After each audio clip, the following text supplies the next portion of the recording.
Te voy a contar la historia de Mateo, quien hace un tiempo atrás tuvo una gran dificultad en su vida. Falleció su padre, y esto lo llevó a sumergirse en una gran depresión y ansiedad, lo que a su vez trajo consigo una serie de malos hábitos que se convirtieron en placebos que le permitían olvidarse por un momento de su dolor. Estos malos hábitos cada vez se arraigaban más a su vida, a tal punto que no podía pasar un día sin salir a beber alcohol, fumar y alimentarse con comida chatarra, con tal de apaciguar el dolor que sentía. Con el tiempo, Mateo vio cómo una serie de problemas de salud empezaron a apoderarse de él, además de tener inconvenientes económicos y familiares, hasta que una noche sufrió un preinfarto, y esto le llevó a reflexionar y comprender que estaba acabando con su vida, y se dijo, ya no más.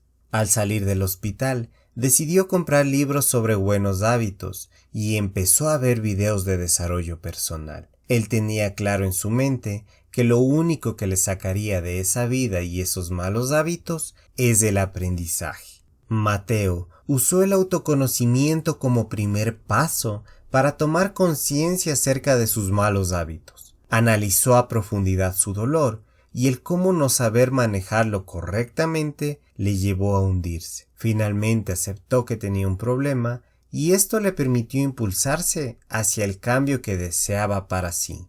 Una vez que lo hizo, se trazó metas realistas con respecto a los malos hábitos que quería dejar. Aquí se dio cuenta de la importancia de ser específico, ya que no es lo mismo decir voy a dejar de fumar que dejaré los cigarrillos, el licor y la comida chatarra por un mes. En la primera opción no se define claramente cuándo se va a dejar los malos hábitos, mientras que en la segunda se está estableciendo un objetivo a cumplir. Mientras pasaban los días, Mateo tuvo algunas recaídas. Entonces comprendió que no bastaba con los 2 pasos anteriores, por lo que decidió identificar los desencadenantes y reemplazarlos. Con esto, quiero decir que se dio cuenta que en su casa había fácil acceso a licores, cigarrillos y comida chatarra, por lo cual decidió desechar las botellas y cigarrillos y compró frutas y verduras para reemplazar la comida chatarra que guardaba en su nevera y estanterías. Cada vez que sentía ansiedad por fumar, Mateo salía al parque a dar una larga caminata y a respirar aire puro.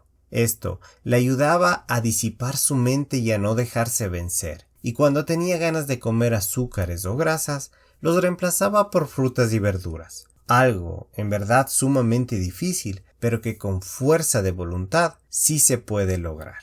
Fue así como poco a poco Mateo logró una transformación interna que le permitió liberarse de sus malos hábitos y retomar las riendas y el control de su vida. Pero para que todo lo anterior funcionara, a Mateo le fue necesario tener una fuerte motivación desde la cual apalancarse para lograr vencerse a sí mismo. Y su motivación fueron sus sueños. Mientras estaba hospitalizado, pudo recordar que desde niño tuvo el sueño de ser psicólogo y ayudar a las personas, y sabía que si seguía llevando una vida desordenada, no lo iba a lograr. Y esa fue la motivación que le permitió superar sus malos hábitos. La historia de Mateo es una historia real, y al igual que las historias de muchos de ustedes, mis queridos seguidores, no son fáciles, pero créanme, vale la pena cada paso que den por mejorar su vida y la de los suyos. No permitan que un problema de salud o incluso algo peor les haga reflexionar. Si este video llegó a sus vidas es porque hoy es el momento de hacer un cambio. Todos somos capaces de mejorar si nos lo proponemos, nos comprometemos y sobre todo nos motivamos de forma correcta para lograrlo. Espero que este video te sea de inspiración para que sepas que nunca es demasiado tarde para vencer los malos hábitos y crear una vida llena de triunfos y crecimiento personal. Por favor, no olvides suscribirte a mi canal. Te mando un fuerte abrazo y que tengas una libre vida.